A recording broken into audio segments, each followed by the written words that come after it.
y arrancamos. Bueno, pues bienvenidas, queridas hermanas que están presentes en la clase de este día. Hoy estamos a miércoles 7 de diciembre de 2022, a nada de estar haciendo el asadito de Año Nuevo, a nada, estamos ahí, este, ya todos queriendo tirar el arpa. Pero yo siempre les recomiendo, bueno, esfuércense este mes, hay que darle uno tiene que, ¿cómo se llama? Prepararse mentalmente. La mente juega mucho en la vida, juega mucho en la vida. Entonces, cuando uno se prepara mentalmente, pues uno dice, ok, este mes es pesado, son cierres de un montón de cosas, etcétera, etcétera. Así que le voy a meter ficha para que enero y febrero pueda estar tranquilo. Entonces, ahí ya ayuda un montón, ¿no? Así es que, bueno, métanle ficha, hermanos y hermanas, a, a sus tareas, a ponerse al día para que puedan rendir todo lo que se pueda antes de fin de año. Así, enero y febrero, olvídense, se olvidan de mí, se olvidan de la tortura y bueno, ya después Dios dirá, ya el 2023. Y yo no sé si les pasa, hermanas, pero hermanos, ah, parece que fue ayer que hacíamos nuestra primera clase. Parece que fue ayer que nos veíamos y nos damos la bienvenida y todo. Y bueno, ha pasado un año ya, increíblemente. Damos gracias a Dios por ello, ¿no? Quienes están cursando todas sus materias, pues ya completaron un periodo de 12 materias o van a completar un periodo de 12 materias. Quienes están siguiendo una materia, son 6 materias las que ya tienen y eso es una bendición, eso es un gran logro, es un gran logro. Y sé que no ha sido fácil para nadie, ¿no? Pero yo siempre he dicho, nadie nos dijo que sería fácil. La vida no es tan fácil como uno piensa, menos esto.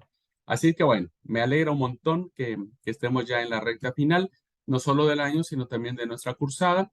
La próxima semana terminamos ya la materia, cerramos ya el trimestre. Así que bueno, vamos a meterle ficha. Bueno, eh, en la tarea de Filemón, ¿no? En la tarea que tenemos en el foro, quisiera preguntar a mis hermanas que están presentes si se entiende la consigna de qué es lo que quiero que hagamos como tarea. Lo primero es que yo les pido, por favor, que lean este pequeño librito, ¿no? O esta pequeña cartita en Reina Valera 60, que esa es la versión tradicional donde muchas iglesias usan para su liturgia. Ajá. Entonces, léanlo primero. Luego busquen dos versiones. Yo siempre les he dicho, busquen una versión protestante, diríamos entre comillas, y una versión católica. Traten de buscar una de esas dos versiones para leer. Con que lean 3 veces una Reina Valera, una, no sé, NBI, Nueva Traducción Viviente, Dios habla hoy, y la otra, volver a leer otra vez en, no sé, Biblia de Jerusalén, Biblia latinoamericana, la Biblia española, etcétera, que son las versiones católicas que tenemos de el texto sagrado. Ajá. Bueno, una vez que hagan eso, hermanos, la idea es que puedan desarrollar su sentido narrativo. Esto es fundamental. Ustedes tienen que escribir como si fuera una historia, ¿no? En donde hay 3 personajes. Uno de ellos es Pablo, ¿no? Otro de ellos es Onésimo y otro de ellos es Filemón. Entonces, como les puse en las consignas, la idea es que ustedes sepan que este es un libro de una historia de personajes de carne y hueso, ¿no? Que evidentemente están retratando una vivencia cotidiana, pero que este, encierra, ¿no es cierto?, una de las más grandes lecciones del reino de Dios, ¿sí? es el perdón. Pienso que la carta a Filemón se ha conservado por dos motivos. El primero de ellos es que este, el hecho de que Pablo recibiese a Filemón, perdón, de que recibiese a Onésimo y lo enviara de vuelta a Filemón y le pidiera que pasara por alto, no fue algo menor, fue un robo de un esclavo a un amo, que en aquellos tiempos, en el primer siglo, era muy deshonroso, era una actitud muy complicada. Y pienso que esta idea, ¿no?, del perdón va muy de la mano con las virtudes que Pablo establece en sus cartas. Por ejemplo, en Colosenses, Pablo dice, de la manera como Cristo os perdonó, así también hacedlo vosotros. El perdón es uno de los signos más visibles del reino y ah, más, más contundentes en la práctica cristiana, ¿no? El perdón, la reconciliación. Pablo dice que Dios reconcilió al mundo a través de Jesucristo. Entonces, el tema de la reconciliación es fundamental. Bueno, esa creo que sería la primera razón por la que creo que esta cartita chiquitita se conservó y se incluyó dentro del canon sagrado por esto que implicaba. Y lo segundo, eh, al parecer no hay una certeza al 100%, pero en la época ya posapostólica, es decir, después de que todos los apóstoles murieron, la primera generación, la segunda generación de cristianos murieron, se levantó una nueva generación de cristianos, ¿no?, que llevaron adelante a la iglesia. Y se dice, hermanos, que Onésimo, hay una carta de un tal Onésimo que se convierte en obispo. No estoy recordando la ciudad de la que él se convierte en obispo, ¿no?, en líder de la iglesia. Y la tradición ha unido a ese obispo, ¿no?, un líder importantísimo, con el Onésimo de el libro o la cartita de Filemón. Si esto fuera así, ¿no?, evidentemente este mismo personaje, este mismo obispo, tuvo que haber guardado esta carta, la tuvo que haber leído entre su comunidad cristiana como un testimonio de lo que él fue en su momento y cómo a través de la predicación paulina él pudo haberse convertido en un seguidor de Jesús y en un líder muy importante para la iglesia cristiana. Entonces, esta cartita no es una mera correspondencia que, si bien es cierto, tiene un sentido de una vivencia que tienen estos personajes, tiene una gran profundidad. eh, Sobre todo, insisto, en el tema del perdón. Entonces, la tarea, el foro, tiene que ver con que ustedes echen a volar su creatividad, su imaginación. Y por eso las preguntas que planteo, ¿no? Escriban a manera de una historia. ¿Qué piensan que pudo haber pensado Pablo, pudo haber sentido Pablo? ¿Qué le motivó? ¿Qué, qué reacción tuvo cuando Onésimo le contó su historia, ¿no? Este, Imagínense, voy a hacer un alto acá para hacer una precisión que me parece fundamental. Cuando yo les he dicho de que no lean la Biblia como si fueran recetas de cocina. La Biblia no nos dice todo, no nos dice todo. La Biblia guarda muchas cosas, pero es nuestro deber irlas descubriendo. Nosotros hemos aprendido a leer de la Biblia solamente historias de personajes que pudieron solo decir lo que hemos leído en la Biblia. Y no nos damos cuenta que es muy probable, o no es probable, es ciertísimo, que hayan sucedido mucho más cosas que lo que la Biblia nos dice, ¿no? El Evangelio de Juan, en su última parte, dice: y estas son las cosas que creo más importantes que Jesús pudo haber dicho o hecho, porque si yo me pusiera a escribir todo lo que Jesús dijo e hizo, pues no habría libro o no habría un montón de libros, ¿no? Para hacerlo. Entonces, una para mí, en lo particular, como un amante de la escritura, es una aventura maravillosa y es un placer y es una delicia poder ir más abajo del texto, ¿no? El texto está aquí arriba, ¿no? El texto nos dice que Pablo conoció a Onésimo y lo envía a Filemón, pero tenemos que ir descubriendo, a veces con un sentido común, qué es lo que está debajo de ese texto, qué emociones se encierran, qué actitudes se pueden vislumbrar. Entonces, la idea de esta tarea es ejercitarlos para que ustedes puedan descubrir en el texto sagrado qué hay debajo de lo que está escrito, qué hay debajo. Entonces, es escribir qué piensan ustedes, ¿no? Que Pablo pudo haber pensado cuando Onésimo le cuenta su historia, ¿no? Pablo le debe haber dicho, bueno, ¿y quién sos? ¿No? ¿De dónde sos? ¿Quiénes eras antes? Ah, Pablo, mira, yo antes fui esclavo. Ah, mira vos. ¿Y de quién fuiste esclavo, che? Y mira, fui esclavo de un personaje llamado Filemón. ¿Filemón? ¿Cuál Filemón? Un amo que vive en Éfeso. Y Pablo le pudo haber dicho, no me digas que es un Filemón que tiene una casa que está en tal lugar y que es de tales. Sí, esa. Ah, no te puedo creer, yo conozco a Filemón, en serio. ¿Y qué hiciste? ¿Por qué te fuiste de allí? Vieron, estoy tratando de recrear algo que no está en el texto sagrado. ¿Me explico? No está en el texto sagrado.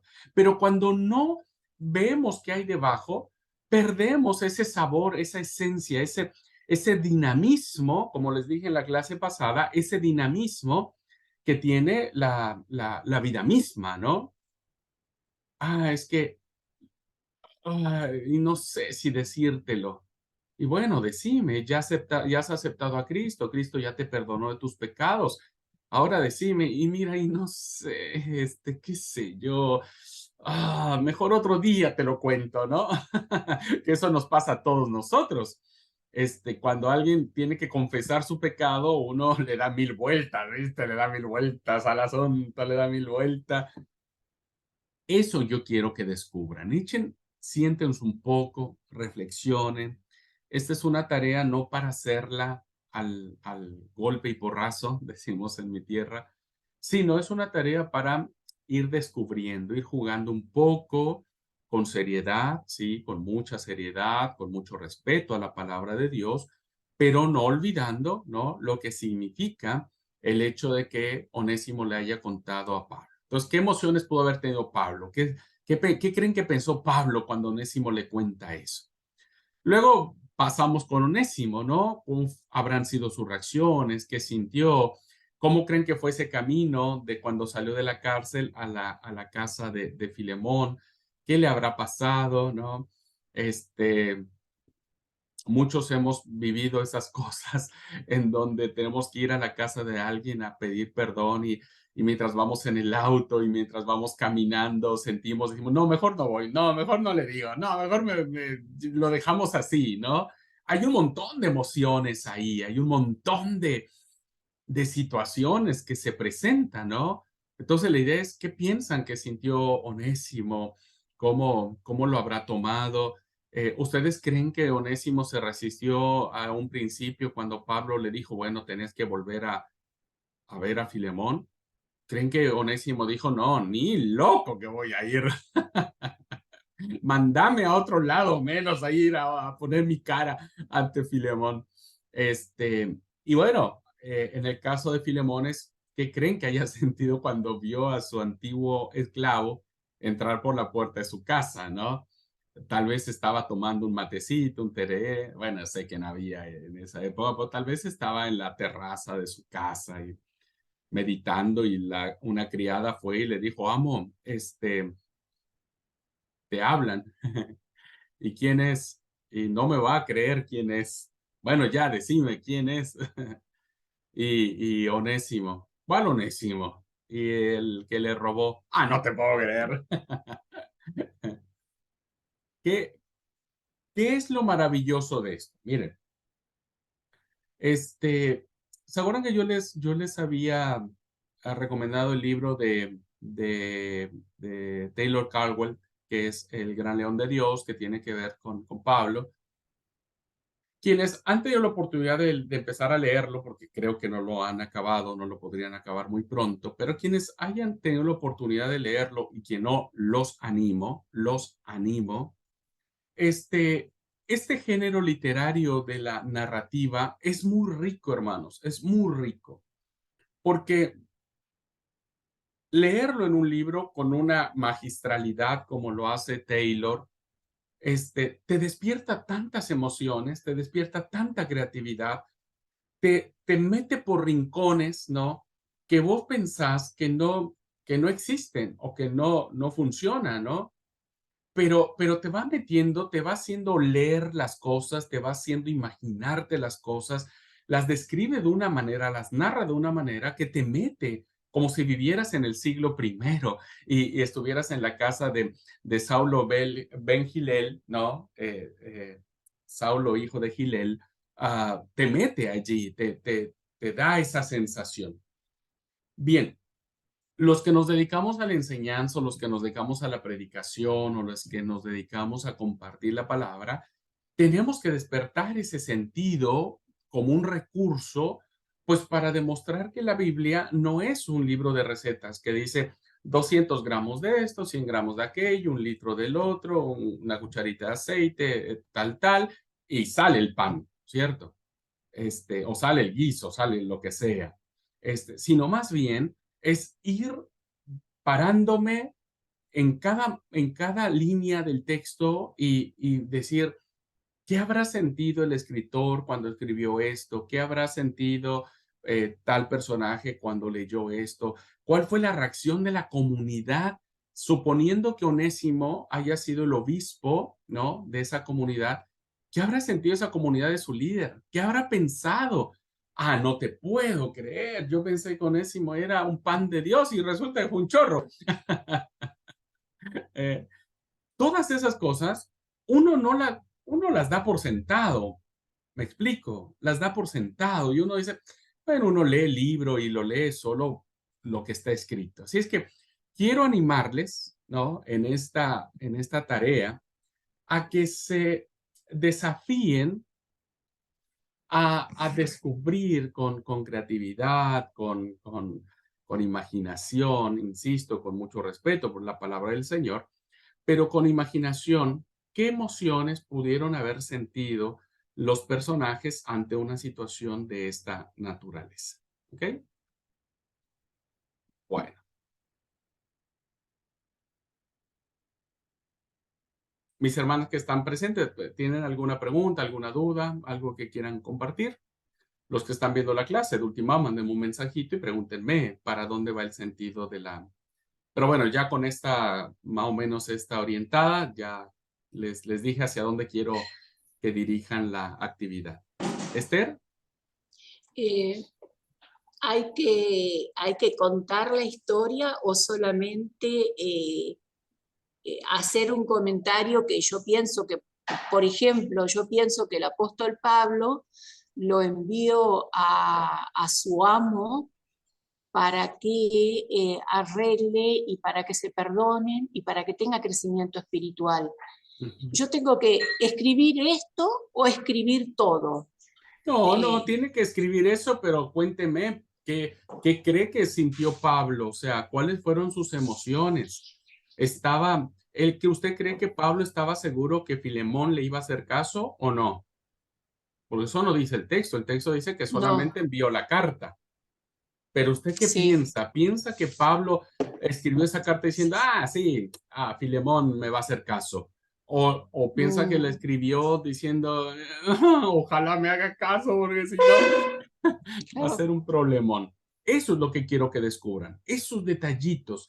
Traten de buscar los detalles que hagan de esta historia una historia más cercana, más viva, más real, más dinámica. Claro, al principio probablemente haya presentado mucha dureza, Bueno, siendo su exacto. amo, mucha dureza, sí, aceptaste a Cristo, pero yo sigo siendo tu líder o tu superior, o soy el intelectual que sabe leer, vos quizás no, Exactamente, todas esas exactamente, cosas. exactamente. Este, Usted plantéelo como una posibilidad de lo que pudo haber pasado. ¿Ah? claro, No sabemos si pasó o no, porque no lo dice el sí, texto, pero sí. vamos a plantearlo como una posibilidad. Eso quiero que haga. Ujú, tal cual. Bueno, gracias. Muy bien. Norma, ¿sí? Pastor, vamos a decir, va inspirado para la parte, vamos a decir, de que los dos conocen a Cristo, los dos es algo para llevarle para la actualidad, como un mensaje para la iglesia hoy en día, ¿da para agarrarle para ese lado también? O solamente narrar esas tres personas como una novela? En primer Decir, lugar es bueno, narrar esta norma, pero si alguien quiere terminar con una aplicación eso, ujú, de esta historia a la iglesia de hoy, están en eso, libertad. Están en eso, libertad. eso. ¿Ok? Ahí está más Pe- fácil, ahí está más fácil. Pero la Sí, idea es que se sería. esfuercen, porque yo lo que quiero despertar en ustedes, hermanos y hermanas, es el sentido narrativo. Quiero que aprendan a contar. Quiero que Claro, aprendan a contar cosas. ¿Ah? ujú, Y entonces, claro, en la carta de Filemón, como es muy pequeñita, si nosotros la leemos tal cual, pues no nos da mucho para leer, para contar, perdón, cosas. claro. Entonces, si nosotros Ujú, empezamos a decir, bueno, yo supongo que Pablo pudo haber sentido esto, dicho aquello, lo otro, supongo que Onésimo. Entonces, cuando uno claro, plantea estas cosas, uno lo hace cercano a nosotros, ¿no? Y entonces es como yo les decía en la clase pasada, estaría lindo algún día predicar sobre Filemón. Y ahí en la prédica, aplicar ah, eso que usted decía de cómo hoy la iglesia tiene que aprender a vivir como Pablo y como Filemón. ujú. Gracias, pastor. Está bueno. Sí, Vamos, anímense. Yo sufrir sé que acá, sí.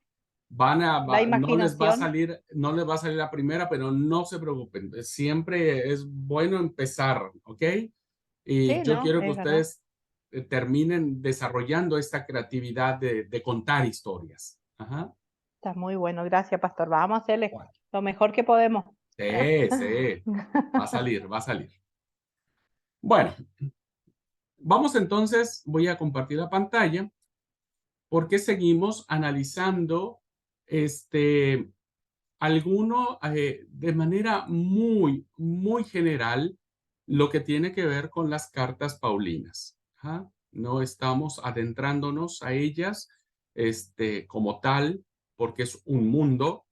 eh, Hablar de las cartas paulinas es hablar de un mundo este, increíblemente vasto, diríamos, por la cantidad de temáticas que plantea, pero estamos haciendo solo un paneo para que más o menos nuestro oído se vaya acostumbrando a escuchar ciertos temas, ciertas frases, ciertas eh, condiciones, etcétera. ¿Mm? Muy bien. Bueno, ya habíamos visto, Filemón, y ahora vamos a entrar a lo que es la carta del apóstol Pablo a, a los romanos. Bien, la carta del apóstol Pablo a los romanos es una carta sumamente fascinante. Este,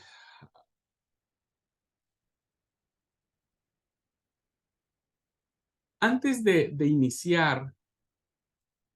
antes de iniciar el camino que lo llevará de Éfeso a Jerusalén y de allí a Roma, en esa parte que nos narra Hechos de los Apóstoles, ¿no? Que lleva eh, eh, Pablo llega a Jerusalén y bueno, ahí lo detienen, etcétera, y termina en un peregrinaje judicial, ¿no? Para que finalmente su destino sea Roma. Pablo escribe desde la comunidad de Corinto, desde la ciudad de Corinto, esta magna carta a los romanos, fechada por algunos en el año 56.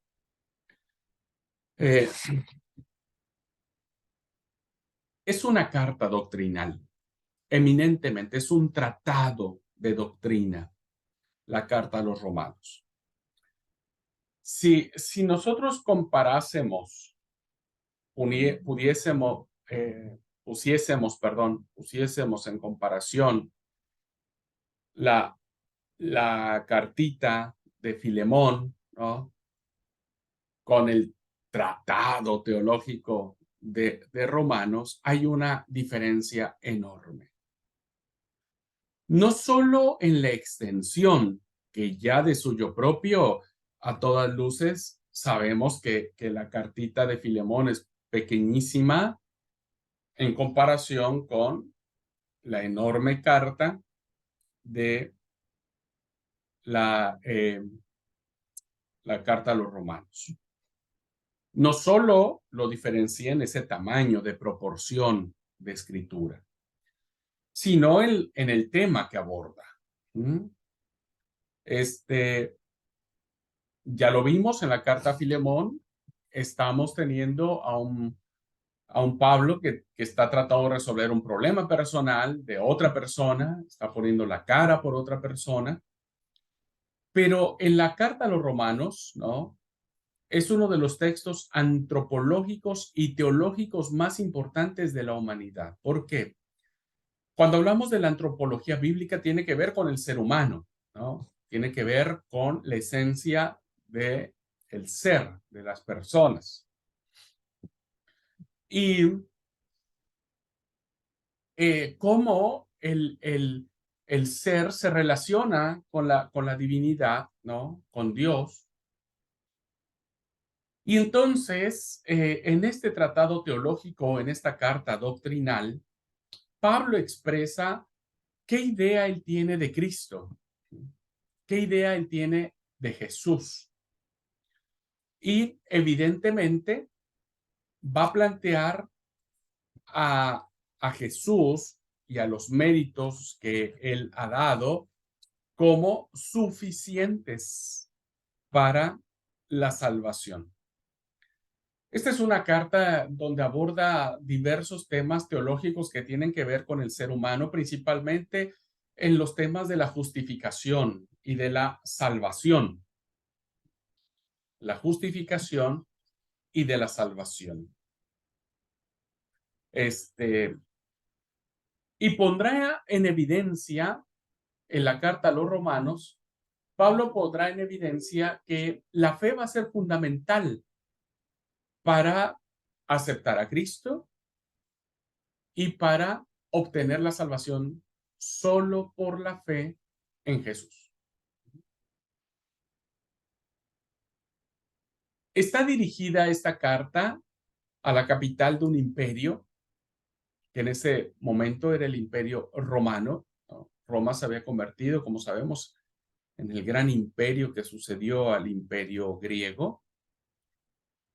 Pero este imperio tuvo su fin, tuvo su nacimiento, su auge, su esplendor y su decadencia. Su decadencia.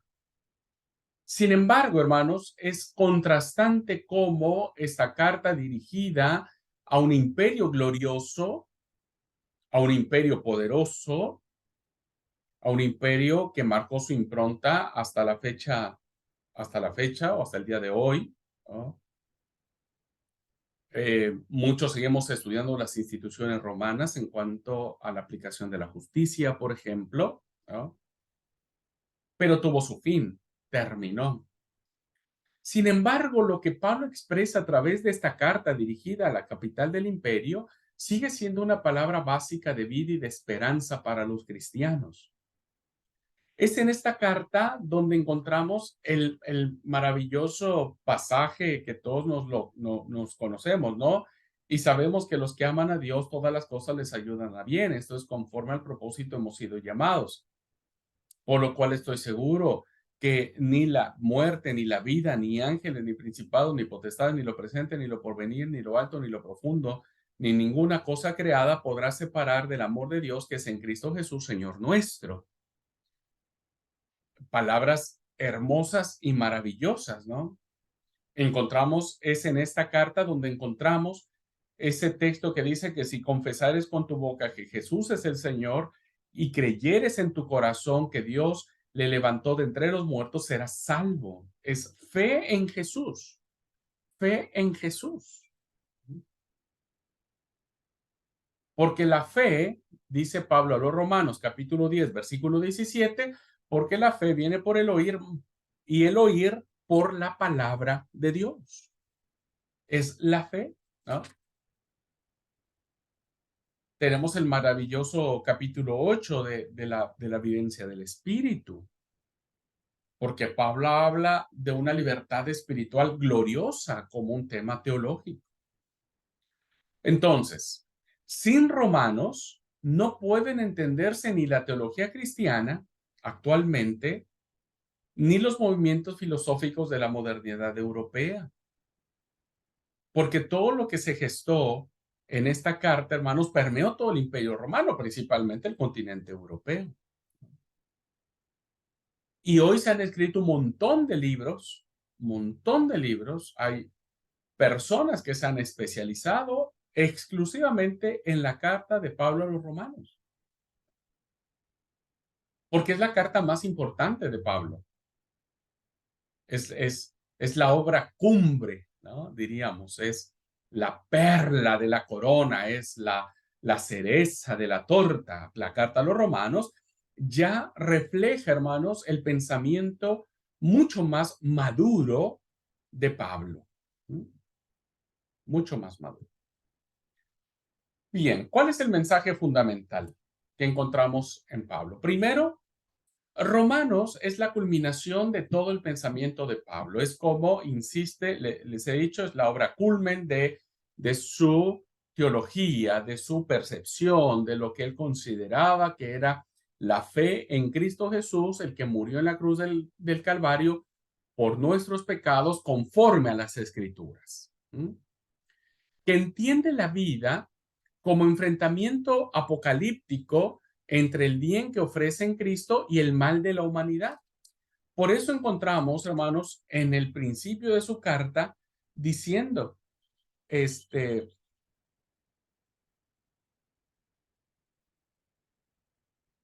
pues habiendo conocido a Dios, no le glorificaron como a Dios ni le dieron gracias, sino que se envanecieron en su razonamiento y su necio corazón fue entenebrecido. Profesando ser sabios, se hicieron necios y cambiaron la gloria del Dios incorruptible en semejanza de imagen de hombre corruptible, de aves, de cuadrúpedos y de reptiles. Por lo cual también Dios los entregó a la inmundicia en la concupiscencia de sus corazones, de modo que deshonraron entre sí sus propios cuerpos. Pablo plantea cómo ha sido el devenir de la decisión de la iglesia, ¿no? O del mundo, del ser humano como tal, ante el ofrecimiento de la gracia de Dios. Antes bien, dice Pablo, ¿no? Hicieron semejanza de imagen de hombre corruptible, de aves, de cuadrúpedos y de reptiles, antes de creer en Jesucristo.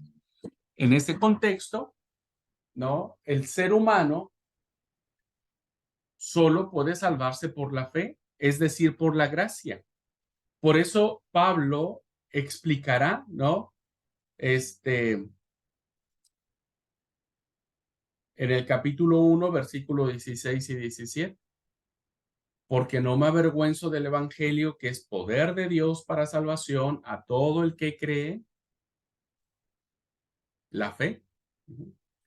La fe va a ser fundamental en el pensamiento paulino de esta carta a los romanos. Al judío primeramente y también al griego, porque en el Evangelio la justicia de Dios, dice el versículo 17 del capítulo 1, la justicia de Dios se revela por fe y para fe, como está escrito, más el justo por la fe vivirá. Por la fe vivirá. Entonces, este enfrentamiento, ¿no?, entre el bien y el mal, diríamos, se refleja en que Dios ofrece salvación a través de Cristo. Y solamente es creyendo en Él que encontramos esa salvación. Sin embargo, el ser humano ha decidido por su propia voluntad hacer imágenes de aves, cuadrúpedos y de reptiles. Bueno, eso lo planteará Pablo en la carta a los romanos. Segundo, Pablo tenía que presentar su teología a una iglesia que él no había fundado. Pablo no fundó Roma. Perdón, la iglesia de Roma. Eso quise decir. No Roma como imperio. Pablo no fundó la iglesia de Roma. Entonces, él no había fundado y tenía que mostrar este acercamiento con una iglesia importantísima, como era la iglesia del Imperio Romano. Muchos argumentos de la carta a los romanos ya estaban expuestos en otras cartas, ¿no? Porque no es nada nuevo. Simplemente que Pablo ahora lo profundiza, lo teologiza de una manera mucho más honda, ¿no? Pero ahora, como dice, aparece de forma sistematizada, casi en forma de un tratado. Va acomodando los temas de tal manera que presenta como un resumen, una tesis doctoral, diríamos, un examen profesional de su pensamiento teológico. Por eso, el apóstol debe hacer un gran esfuerzo para presentar su teología a unos cristianos que, en principio, no tienen por qué aceptar su escrito. Porque Pablo no funda la iglesia en Roma. No hay como ese cariño que pudo haber habido en otras iglesias donde Pablo se considera el fundador, ¿no? Entonces, Pablo no puede apelar a las razones de su vida personal. Es decir, Pablo, no hay una apelación, no hay una defensa suya que le diga a la iglesia de Roma, oigan, miren, yo antes era esto, antes era el otro, pero Cristo se me presentó en el camino a Damasco. No hay esa historia en el libro de Romanos. Tampoco Pablo puede imponer su autoridad, como si lo hacen las cartas a los Corintios, ¿no? Donde él dice, yo no soy menor que aquellos grandes apóstoles, ¿no? O sea, yo también soy un apóstol del Señor. Pablo no lo fundamenta acá, o sea, no vemos una indicación en esta carta que haga que él tenga la intención de defender su apostolado ante la iglesia de Roma. Ahora, lo único que Pablo tiene es su argumento de la experiencia mesiánica que él ha tenido a través de sus viajes misioneros, de sus escritos, de su reflexión en la palabra. No tiene más argumentos que su propia teología, la teología que insiste en, no voy a complicar el tema ahora en la clase, hermanos, porque sería meterme en camisa de 11 varas, que no tendría yo tiempo para salir de ella. Pero si ustedes han tenido la oportunidad de leer la carta del apóstol Pablo a los romanos, se van a dar cuenta que tiene mucho que ver con la justificación, demasiado, pero también tiene que ver mucho con Israel, con el pueblo judío. Entonces, a partir de ese abordaje que hace Pablo sobre Israel, es que se ha interpretado el mensaje teológico de Pablo, ¿no?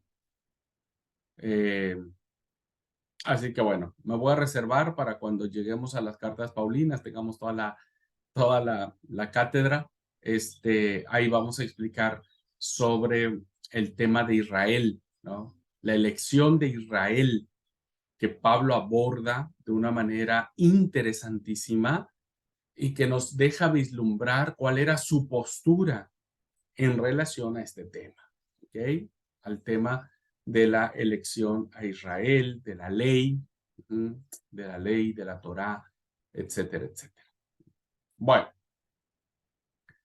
entonces, esto es unos dos pincelazos solo de lo que es la carta de Pablo a los Romanos, pero recordemos, justificación, fe, gracia, Israel, ¿no? Son temas fundamentales que Pablo va a abordar a una iglesia que él no funda, pero que lo hace de una manera tan profunda, lo hace de una manera tan sistemática, que se convierte en su obra magna, diríamos, ¿no?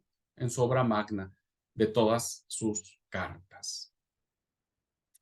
Bueno, hasta aquí,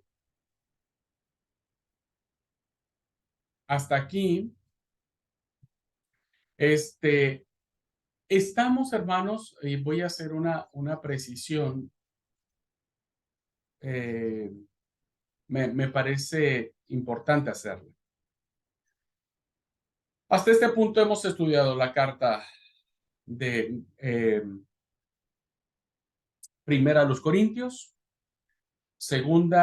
primera y segunda carta, perdone, yo creo que el calor que está haciendo se me están cocinando las dos únicas neuronas que tengo.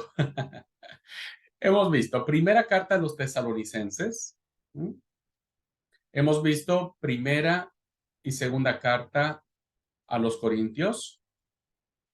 Hemos visto la carta de Pablo a los Gálatas. Hemos visto la carta de Pablo a Filipenses. Hemos visto la carta del apóstol Pablo a Filemón. Y hemos visto la carta del apóstol Pablo a los romanos. Es decir, tenemos 7 cartas, 7 cartas que según los estudiosos se le consideran como las cartas auténticas de Pablo. Repito otra vez, hermanos, primera Tesalonicenses, primera y segunda de Corintios, Gálatas, Filipenses, Filemón y Romanos. Cartas auténticas, es decir, que estos escritos nacieron de la pluma, de la mano, del dictado de Pablo. Entonces, hay una gran cantidad de eruditos que fijan su postura en esta apreciación. Y entonces el resto de las cartas se considera de la escuela paulina, que no fueron escritas por Pablo, sino que fueron inspiradas por la teología paulina a través de sus discípulos.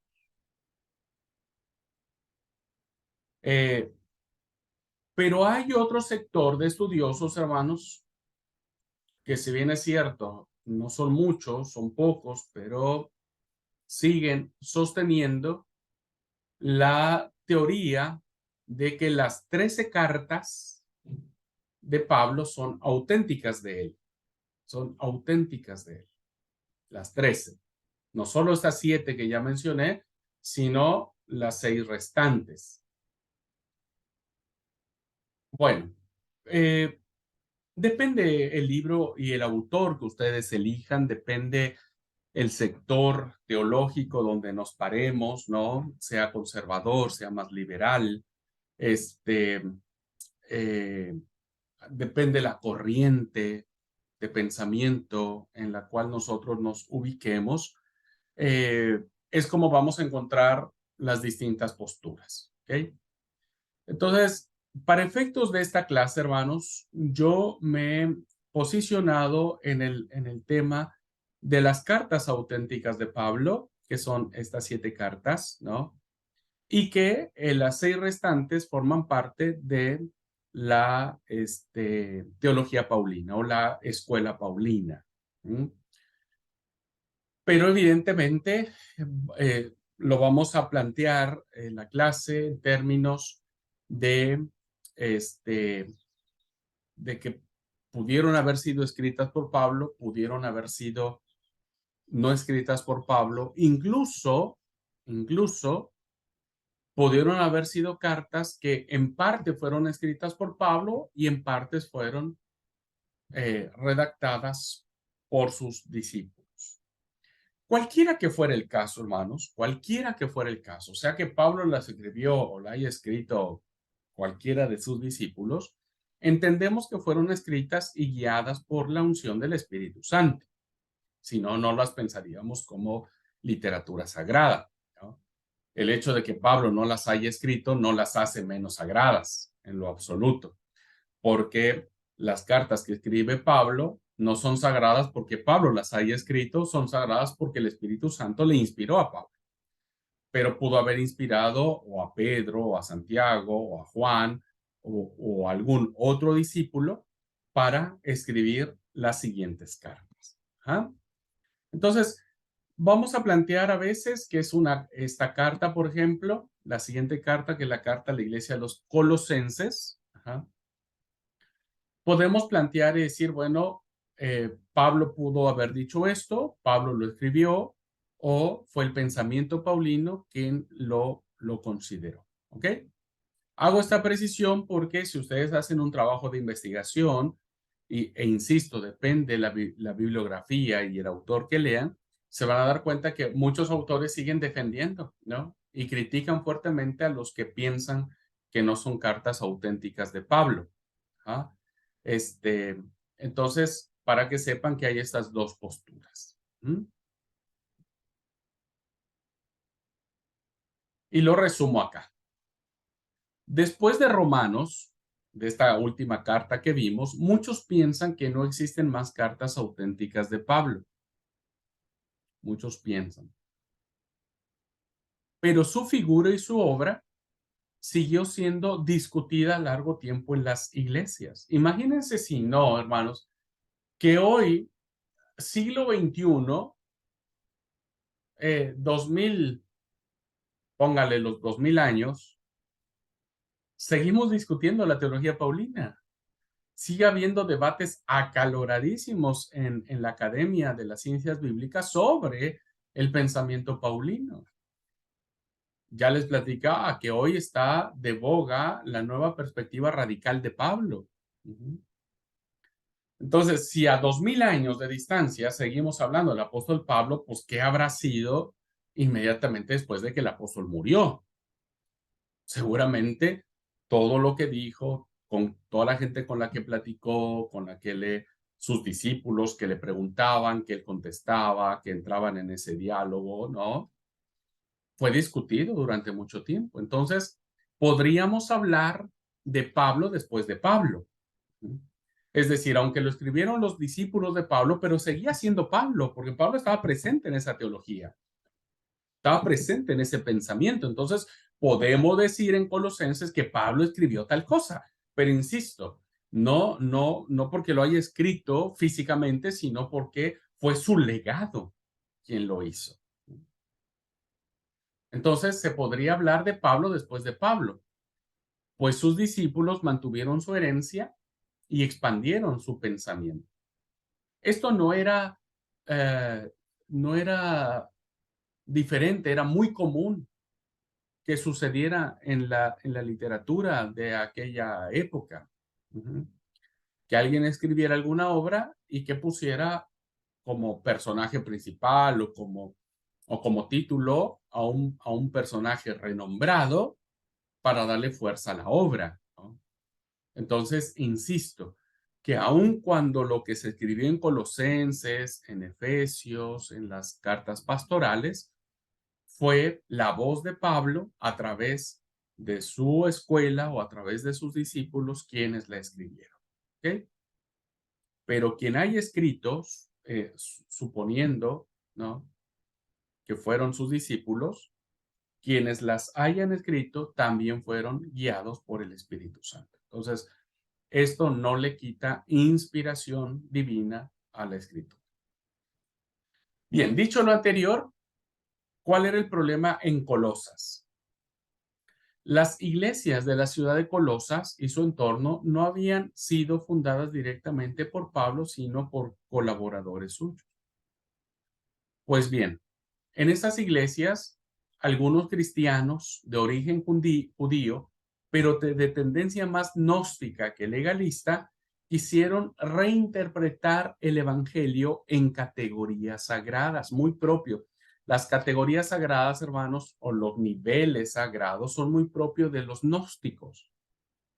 Porque el gnóstico, hermanos, recuerden que la gnosis tiene que ver con el conocimiento, va haciendo como escalones, ¿no? Que van subiendo. Entre más conocen, más elevada es la categoría, ¿no? O el escalón o el nivel, como quieran llamar.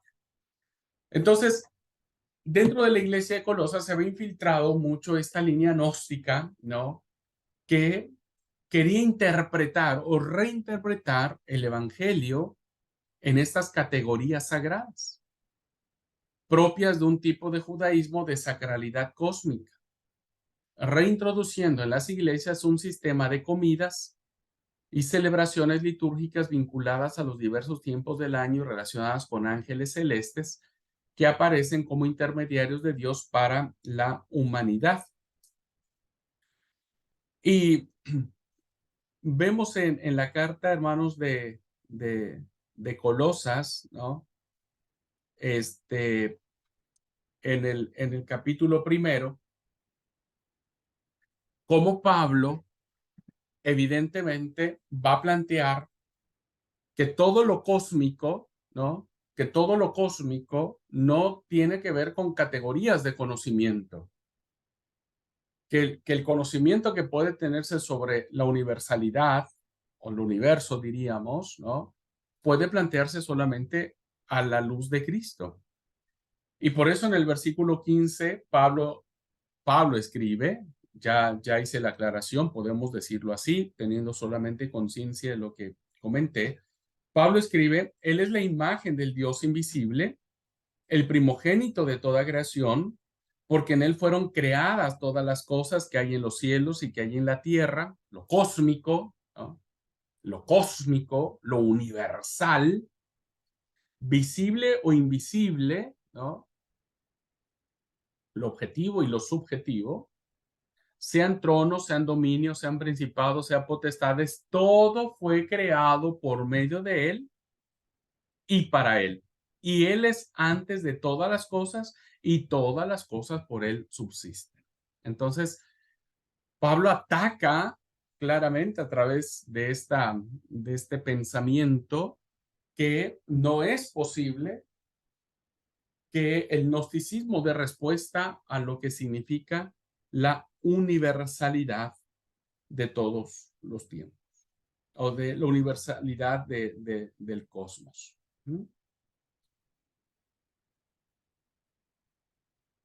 Cuando habla de esto, en el capítulo 2 de Colosenses leemos, por tanto, nadie os juzgue en la comida o en bebida, en cuanto a días de fiesta, luna nueva o días de reposo, todo lo cual es sombra de lo que ha de venir, pero el cuerpo es de Cristo. Es decir, que esta tendencia judaizante, ¿no? Pero con tintes gnósticos, quería volver a revivir este tipo de celebraciones litúrgicas, incluido el sábado. Pero Pablo no está condenando el sábado aquí. Lo que está condenando es el uso que la gente le estaba dando hacia el sábado. El sábado no salva. El sábado no salva.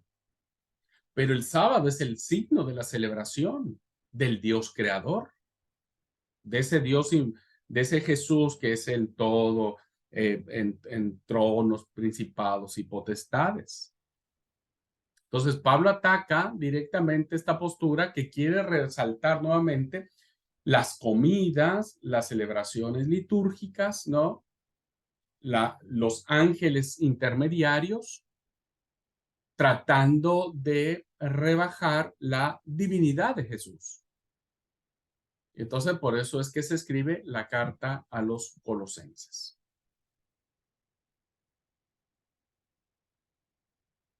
Bien, vamos a ver otra carta más y después nos vamos al receso. Y esta es la carta del apóstol a los Efesios. Esta carta es maravillosa, es muy linda, ¿no? La carta a los Efesios.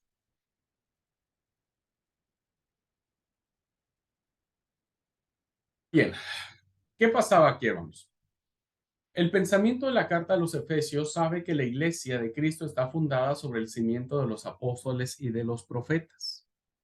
Eso lo leemos en el capítulo 2, versículo 20. ¿Ah? Edificado sobre el fundamento de los apóstoles y profetas, siendo la principal piedra del ángulo Jesucristo mismo. Entonces, el pensamiento paulino establece que la iglesia está fundada, la iglesia de Cristo está fundada por la proclama apostólica y la proclama profética. Pero añade que el mismo Dios ha nombrado a Pablo garante y portador, es decir, el que revela, universal, el portador universal de la novedad cristiana, de la buena noticia de Jesús. Es decir, de la unión escatológica entre judíos y gentiles, formando todos un mismo cuerpo en Cristo. ¿Qué es lo que encontramos en la carta a los Efesios? Pues encontramos esta parte de que ahora somos un cuerpo en Cristo, ¿no? Él mismo constituyó algunos apóstoles, profetas, a fin de perfeccionar a los santos para la obra del ministerio, para la edificación del cuerpo de Cristo. Es decir, Pablo plantea la novedad de que ahora judíos y gentiles no pueden estar separados, sino que tienen que ahora estar unidos como un solo cuerpo. Y nadie puede vivir las piernas por allá y la cabeza por el otro lado. Entonces, la teología que encontramos en Efesios, hermanos, va a ser muy fuerte y muy determinante en el concepto del cuerpo como una unidad, ¿no? Y ese cuerpo convive en judíos y gentiles, pero una mano no le pega a la otra mano, sino la cuida y la apoya, ¿no? Esa es la metáfora que Pablo está utilizando, el cuerpo de Cristo. ¿Mm?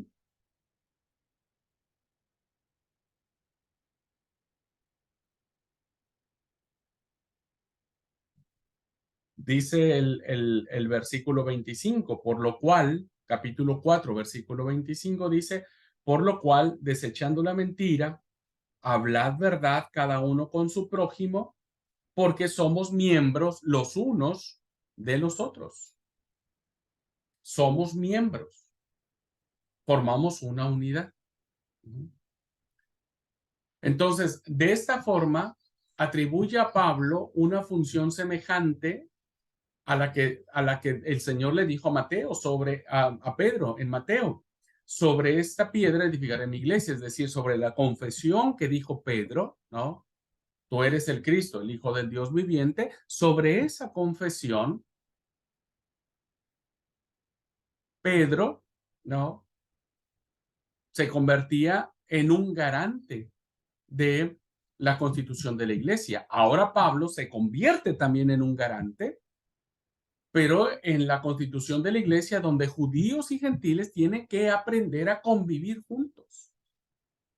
Esto es algo maravilloso, esto es una novedad muy fuerte que está planteada en la carta a los Efesios. Ojalá podamos predicar mucho más sobre la carta a los Efesios en las iglesias donde hay división. Ojalá podamos leer las cartas en las iglesias donde hay grupos, ¿no? Sino que siguiendo la verdad en amor, crezcamos en todo en aquel que es la cabeza, esto es Cristo, de quien todo el cuerpo, bien concertado y unido entre sí por todas las coyunturas que se ayudan mutuamente, según la actividad propia de cada miembro, recibe su crecimiento para ir edificándose en amor. ¿Por qué las iglesias a veces no crecen, hermanos? Porque estamos peleados, porque no nos ayudamos mutuamente, porque estamos enemistados. Y entonces el cuerpo, cuando está dividido, pues pierde su fuerza, ¿no? Pierde su esencia, pierde su naturaleza de que si está unido será un cuerpo poderoso. Igual, ojalá y podamos leer en nuestras congregaciones la carta de los Efesios. Otra cosita más que encontramos en esta carta es que la iglesia no es un cuerpo entre otros, sino expresión y signo de la vinculación de todos los hombres y mujeres en Cristo. La iglesia no es un cuerpo entre otros, o sea, no son muchos cuerpos. No hay un cuerpo para los ricos, un cuerpo para los pobres. No hay un cuerpo para los polacos y otro cuerpo para los morochos. No lo hay. Es un solo cuerpo. La iglesia es un cuerpo. Es la expresión y signo de la vinculación de todos los hombres y mujeres en Cristo. Recuerdan, Pablo ya lo había expresado anteriormente en Gálatas. No hay judío, no hay griego, no hay siervo, no hay esclavo, no hay hombre y no hay mujer. Todos somos uno. Y en un cuerpo, hermanos, en un cuerpo, hablando del cuerpo físico de una persona, ninguna parte es menos importante que la otra, ninguna. Todas, por muy pequeñitas que sean, cumplen su función. Si nosotros no tuviéramos estos pelitos que tenemos aquí en nuestros ojos, que se llaman pestañas, nuestros ojos no estarían perfectamente ventilados, ni tampoco estarían protegidos por los rayos del sol, porque estas pestañas, estos pelos que le llamamos pestañas, ¿no? Nos ayudan a protegernos de los rayos del sol para no dañar nuestra retina. Y uno pensaría, es un pelo nada más, ¿no? Pero fíjense la función más importante que tiene. Si eso no existiera, nosotros estaríamos ciegos y al estar ciegos no nos podríamos desarrollar, ¿no? Nos golpearíamos a cada rato, nos fracturaríamos, las fracturas nos llevarían a una postración en cama, la postración en cama a una infección, la infección al detenimiento de nuestros órganos vitales y finalmente nuestra muerte. Fíjense cómo una cosa tan pequeñita hace que todo nuestro sistema funcione. Y lo mismo sucede en la iglesia. Nadie tiene que hacer nada, por muy pequeño que sea, pensando que no vale la pena. Tampoco nadie tiene que hacer algo pensando que es lo mejor y lo maravilloso y que todo el mundo se lo tiene que reconocer. Eso no lo dice Pablo en Efesios. Somos un solo cuerpo para que de manera mutuamente nos ayudemos según la actividad que cada miembro tiene. Que cada miembro tiene. Superando las divisiones entre judíos y gentiles, como he dicho, o sea, es un solo cuerpo. Lógicamente, el representante de Dios en el mundo no será un pontífice o emperador sagrado. Esto es algo muy importante, hermanos. La iglesia no está en el papado, no está en un profeta, ni en un apóstol, ni nada por el estilo, sino en el cuerpo de Cristo.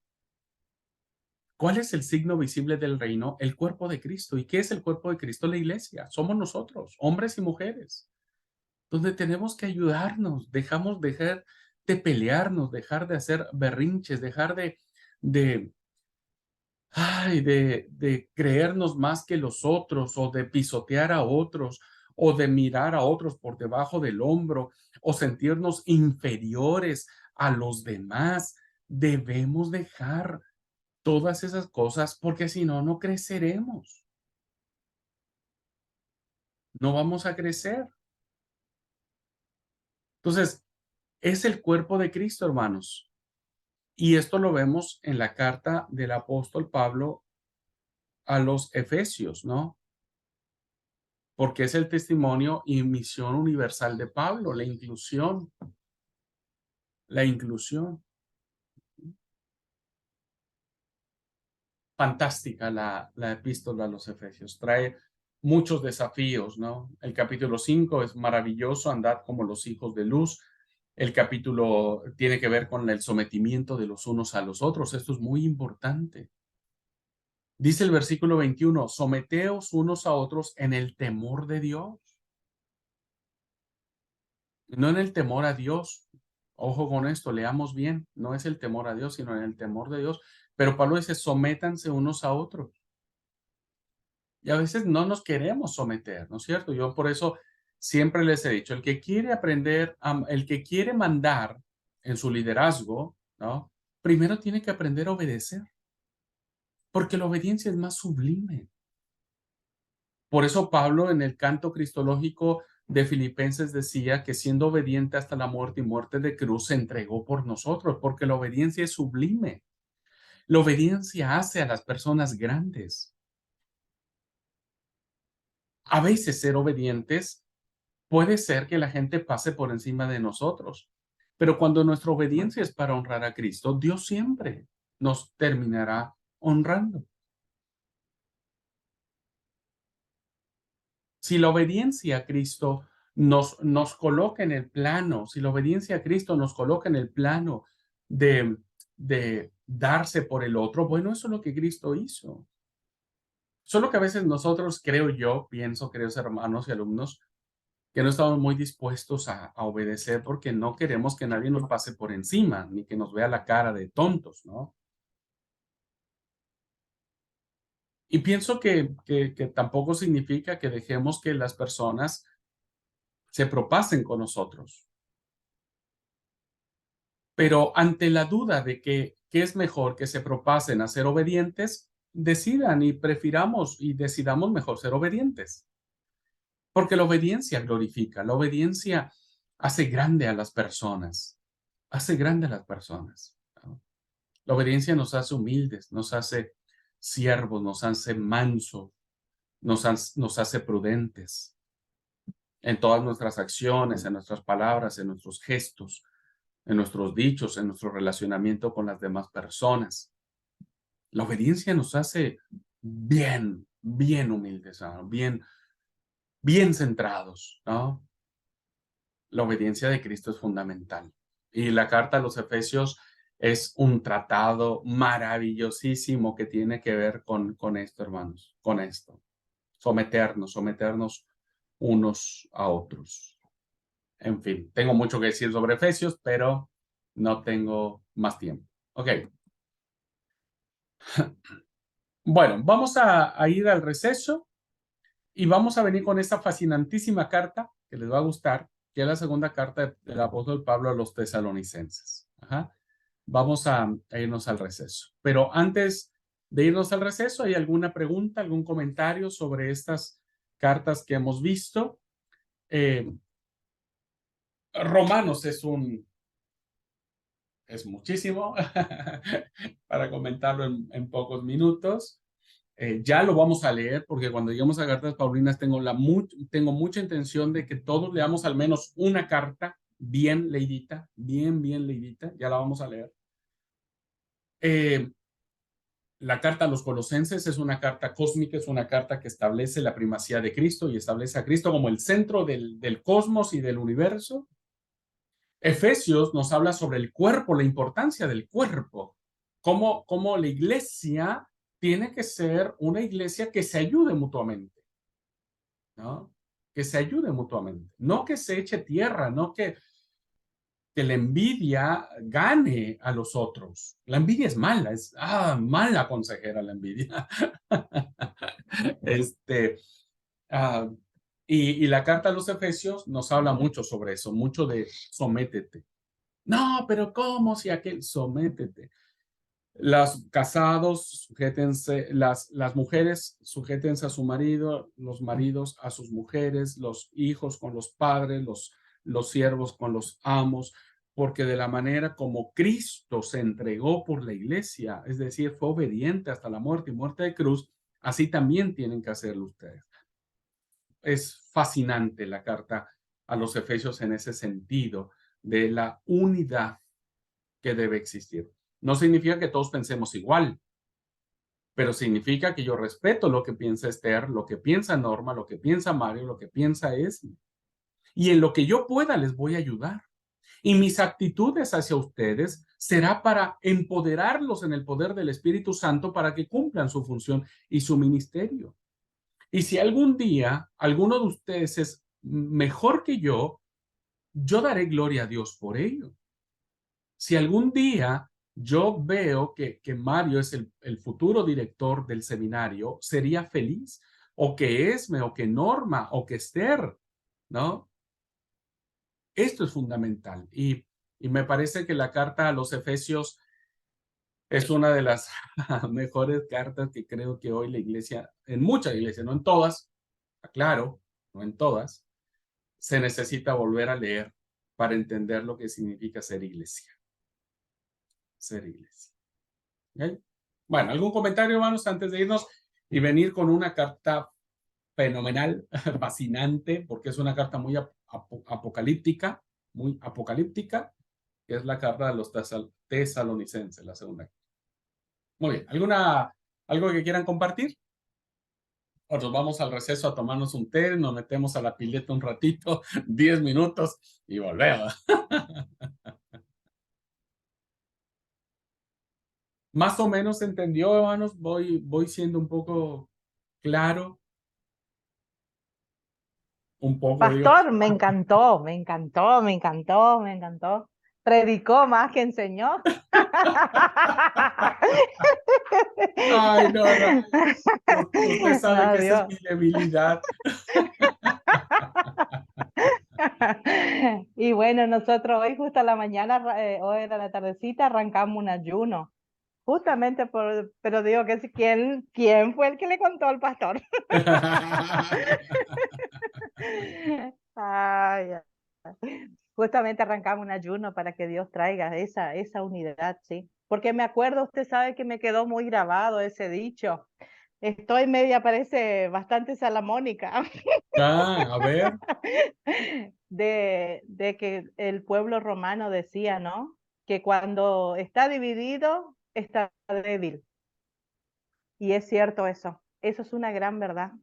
Y en todas las áreas, pastor, pasa por todas las áreas. Familia, casa dividida cae, iglesia dividida cae, matrimonio, economía, en el área que vos le mires, cae. Nadie sujeta. No sé qué poder tiene, lo que el poder tiene de la unidad, el poder de la división también tiene un poder, pastor. No, y es mucho peor el de la división, porque, como usted decía, la máxima romana era divide y vencerás. Divide y vencerás. Ya tenés ganado ya, cuando dividiste. Divide y vencerás. Y pienso Sí, que Satanás es lo que trata de hacer en nuestras comunidades de fe. sí, Y pienso que es ahí donde nosotros tenemos que, por eso Pablo le escribía a los Efesios y le decía, no, el cuerpo es uno sí, y no puede estar sí, dividido. Tenemos que ayudarnos, ayudémonos, sí, tal ayudémonos. cual. Pero hoy hay iglesias Es en muy, donde no sí, hay esa ayuda, hay una competencia. ¿A quién es mejor? sí, ¿Quién predica tal cual, mejor? ¿Quién da más plata para tal cosa? ¿No? tal cual, tal ¿Quién cual. llega más temprano? Todo sirve. No, Este, en las armas, en las divisiones se usa todas las armas, ¿no? Vamos a decir, es como usted siempre enseña, ¿no? El siervo está para servir, ¿no? Y es como, otra vez volvemos, Jesús dijo, cuanto más servís, más sos grande, ¿no? sí, Y realmente no se contradice. no, Pero me encantó el tipazo que era el apóstol Pablo, ¿no? Qué carácter que tenía.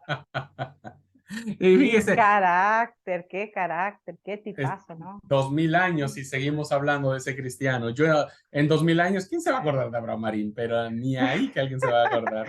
Pero ¿será que la caída del caballo le afectó tanto?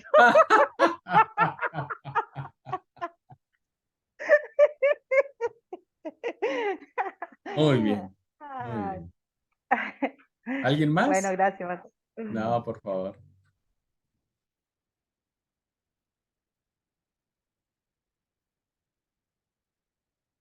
Bueno, bienvenido, Mario. ¿Cómo anda, amigo? ¿Todo bien? No te escucho, che. Bueno, déjenme terminar. Vamos a terminar y venimos después del